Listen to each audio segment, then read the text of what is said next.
How do you feel about turning 50 or the prospect of getting older in today's day and age? What do you feel are the pressures of turning older in today's day and age versus what your parents might have experienced about 30 years ago? Do you feel compelled to grow up? Men using chemical enhancements or Viagra these days, what does that bring to mind for you? How about the concept of cougars? So folks, the nature of the film that I'm doing is based on the fact that I've turned 50 and I had some difficulty with it, I have to admit. And it got me thinking about what it means to turn 50 and how did you feel about being 50 prior to turning 50? I guess I thought that when I got to be this age, that things would be very different. For me, I always thought as I aged, there'd be something that would let me know that I've become more wise or that I've figured it out or whatever. And Wouldn't that be nice? I know. I'm like being wise.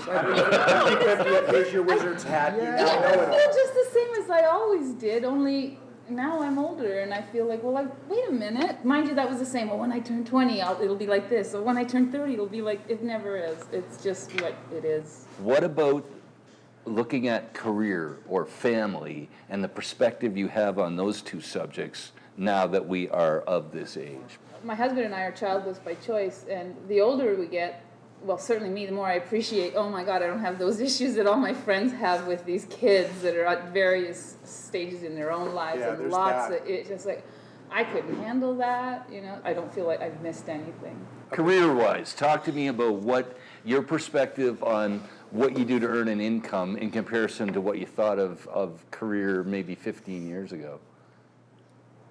15 years ago, I was doing exactly the same thing I am now. Either I'll retire or they'll take me out in a box. I'm not sure which. Did I think that I was going to be in the same place? Oh, God, no. Not even. But, you get used to stuff.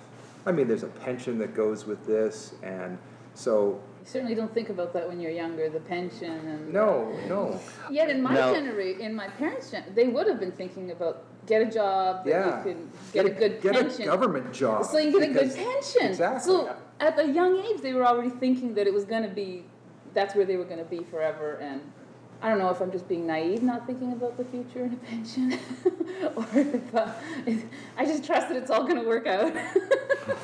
I don't know if our parents could do that, though. Well, and that's just it. I guess that's the point I'm trying to make is that I really don't believe that when I look in the mirror, I see what my parents represented to me when they were 50 and I was 20. I watched that attitude shape my dad. And in many ways, I rebelled against that at a young age.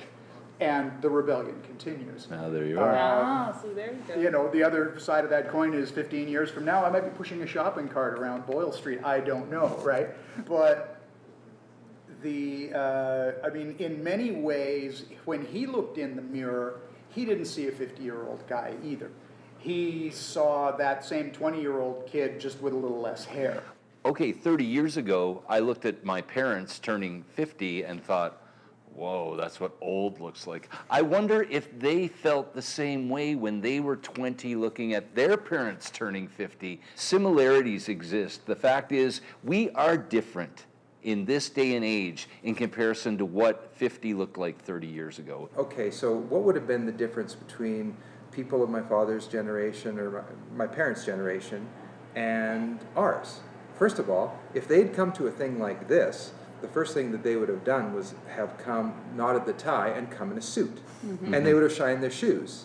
And now we just come here dressed and with the attitude that we came with when we were 30 years old. And we don't feel a lot different. I don't feel a lot different. I don't even know what it means to be 56 because I feel kind of the same way that I did when I was 35. I mean, I'm a dirty old man now, but I was a dirty young man who just grew into his age. I think age is more subjected on us as opposed to some. Feeling old is subjected on us by society, by the people around us, by the expectations on us, than it is internal. But you know what? Again, what I'm coming across too is I anticipated that I would be much more mature, much more refined, much more together, and yet I still feel like I've got so much to grow into or to become, even though the fact is we can say we're middle-aged, but not all of us are going to live to be 100. Well, I never had a midlife crisis. I've never acknowledged midlife coming upon me. I was an idiot when I was 18. I just didn't All recognize it 18-year-olds, until I yeah. was 35. And then I look back today and I look at, he's 35. He doesn't know anything. But the fundamentals of who I am and how I am haven't really changed that much.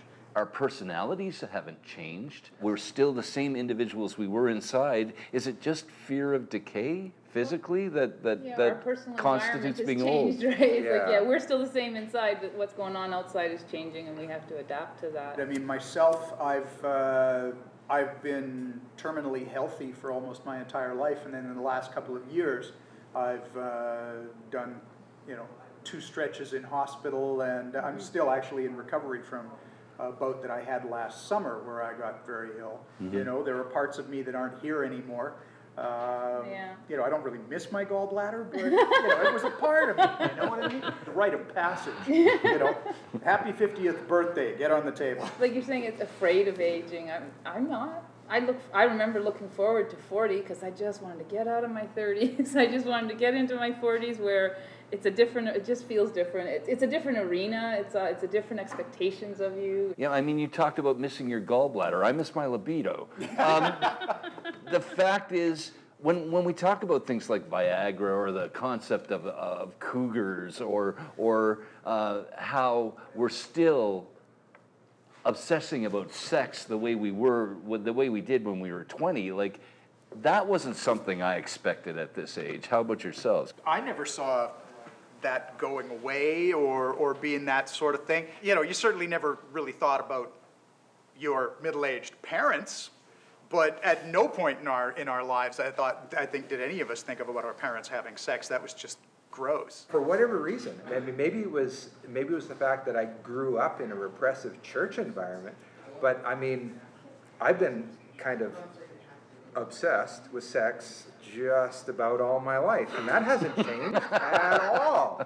It's with the advent of the internet, it sure got a lot easier to access the obsession. But that brings up a different point. We talk about women and being vivacious and sexy and desirable between the ages of 45 and 60. With men, it's another story because a man that's concerned with sex or overt about thinking about sex can come across as really creepy and kind of disturbing. There's always been a double standard, though, right? There's always been a double standard between men and women, no matter how old, what generation you're talking about. I had a younger girlfriend, and I felt a little bit of pressure, and, well, I just decided that there was a little blue pill, and I could use the little blue pill, and why shouldn't I? So I just went, okay, here we go. And the very first time, it was like it had a mind of its own. It was like I didn't have to think about it. I didn't have to be excited or I didn't have to be stimulated. I just had to sit there. Well, now, okay, that brings up a different point, though, because doctors will tell you that you can utilize the pill, but frankly, unless you have the desire, it's not going to work. And all you'll do is just affect your sight. And yes, The rules of attraction vary. When I was, how old would I have been? I was 23. I dated a woman who was 55. And she for was you. she was a babe.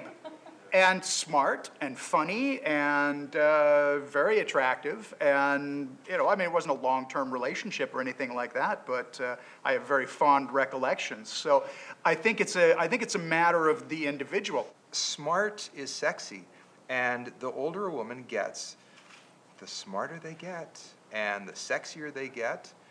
And then and it happens with men. I mean, it doesn't just happen with women. But there are some people, female, male, it doesn't matter. They get stuck in the 80s.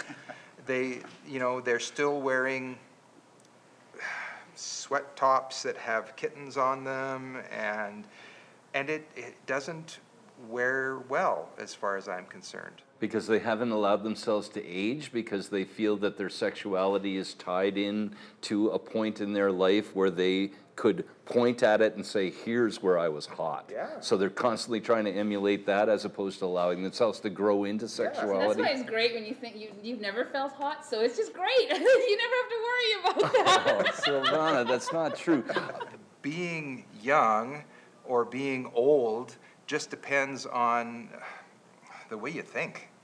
And if you can be a 55-year-old person in a 25-year-old person's body, or the other way around, and it still works. Thanks for the frank discussion. We really appreciate it.